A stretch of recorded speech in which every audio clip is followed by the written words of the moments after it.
ShinRobjira. Today we're going to be talking about the Bandai limited movie monster series Godzilla Store exclusive Megalon Retro Color version, as part of the Megalon and Jet Jaguar 50th anniversary celebrations. Now when it comes to the history, the facts of just where this color scheme came from, I am happy to report that I have no fucking idea.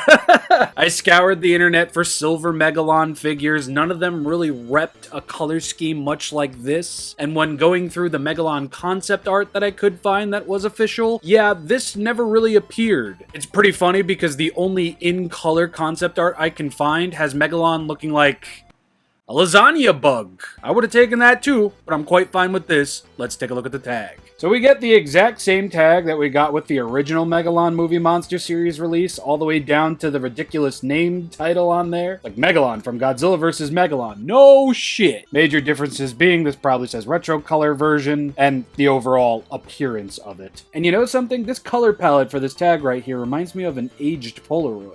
Intentional or not, it kind of fits with the whole retro color version motif, so there you go, Bandai. On the back of the tag, we get a silhouette of Megalon, Godzilla vs. Megalon, Godzilla Store, Movie Monster Series, Bandai Namco, Bandai. Opening the tag, we get all of this and not even a hint of the 50th anniversary Megalon logo. That just makes me really sad. And since this lovely gentleman is a Godzilla Store exclusive, we double sleeve him with the penny sleeve and the top loader. And much like with Retro Color Gigan, there really isn't too much different to go over with here. I mean, as you can see, he's a dark metallic color with the yellow being a little bit orange this time around. And when taking a look at the wide released version versus the Godzilla Store version, yeah, yellow, orange. These two silvers are slightly different maybe. Gold, metallic orange. That color, not that color. Yeah, they're about to touch.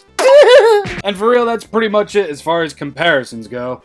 Oh, and one's yellow, one's orange. That's it. Megalon, though, is looking as buggy as ever. We've got the whole mandibles and mouth inside of a mouth deal going on here. I just noticed that Megalon's little jewel on his forehead is actually the same silver as the mandibles and antennae. Cool, cool, cool. Digging it. Buggy antennae and Megalon's beast destroyer horn, whatever the fuck it's called. I don't give a crap what anybody says. That is one handsome beetle. I really enjoy how this new base color for Megalon really pops the details on his head. While it was all obviously there on the wide release version, here it's just so much more visible and looks so much nicer. Like, goddamn. We've got the very insectoid corn on the cob looking eyeballs over here. And like on the original release, I believe the metallic flare that they used on these eyes just helps them all the better. Unlike the wide release though, the entirety of the horn is going to be painted from top to root. On both sides, don't you know? The original going for more of a gradient effect than just straight, full-on, Megalon has a weird-looking fork sticking out of his head. I don't know, I think that's a pretty cool distinction. Taking a closer look at the finer details over here, look at that. Oh my god, metallic paint and or vinyl on these figures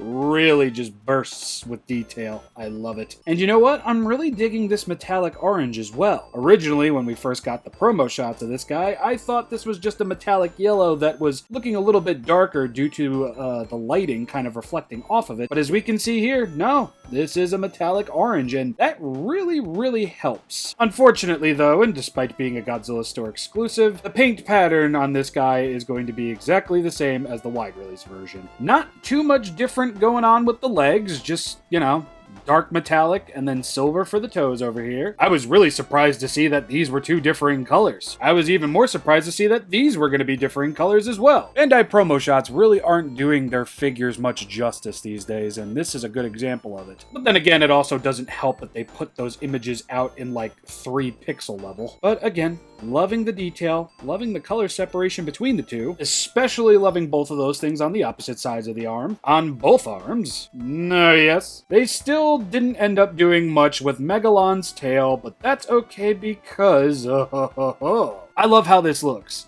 The dark metallic base color with this metallic orange sprayed on top of it, it just works. And it looks a lot less messy on this guy than it did on the wide release Megalon. Yeah, there was a couple of these on the wide release where the spray paint really wasn't all that great. Some of them were just ever so slightly out of the lines or something, so it's nice to see that this was at least done better. Granted, not all of it is perfect, but this orange is just a particularly nice accenting color for this particular base coat. And then we got a little bit of Megalon's mullet back here. And I really don't have too much else to say, as this is the same figure we got in 2021, just with a differing paint job. He's still going to have those diamonds on his mandibles. The inner teeth are still going to be painted. He's still going to have nostrils. It's just, I almost feel like the detail game was extended on this guy because the paint just catches the light so easily to the point where it easily defines all of the details without being like,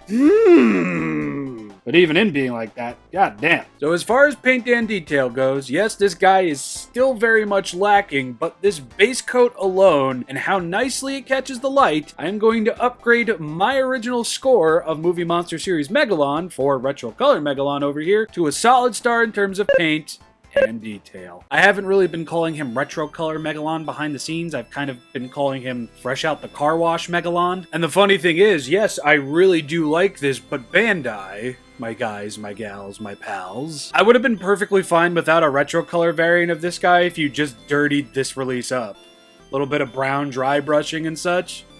But we got what we got. I'm not upset with it whatsoever. Let's take a look at articulation. We are going to get a full swivel at the head over here. We're going to get full rotation at the arms over here. Yes, plural on both sides. And we're going to get full rotation at the legs over here. And that's pretty much that.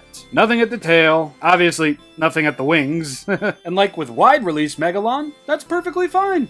Solid star in terms of articulation. Really though, the only thing a vinyl Megalon needs more of in this day and age is just paint. But if this is like the final Megalon figure we're getting from Bandai in their Movie Monster series, I can't say I'm all too upset about it because, yeah, it just works. Now let's move on into size comparisons. Original Movie Monster Series Jet Jaguar, New Movie Monster Series Jet Jaguar, Flying Movie Monster Series Jet Jaguar, Mini-Mate Jet Jaguar, Movie Monster Series Megalon, Memorial Box Megalon, Mini-Mates Megalon, Bullmark Megalon, the 2006 M1 reprint version, Memorial Box Mechagodzilla 1974, Trendmasters Doom Island Mechagodzilla, Trendmasters Doom Island Mecha King Ghidorah, Titanic Creations, Glow-in-the-Dark Titanicus, and Gigantic Imperial Goji. Not a bad release, a little on the bare bone side, can't see too many people losing their shish over this, but since I'm a Megalon fan and I want more Megalon in my collection, of course I ordered it as soon as it went up on the Godzilla store.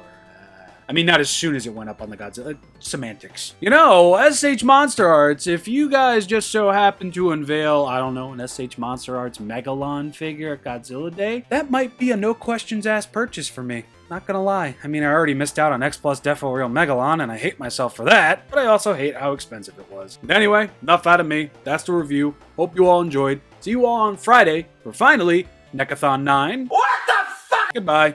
Peace.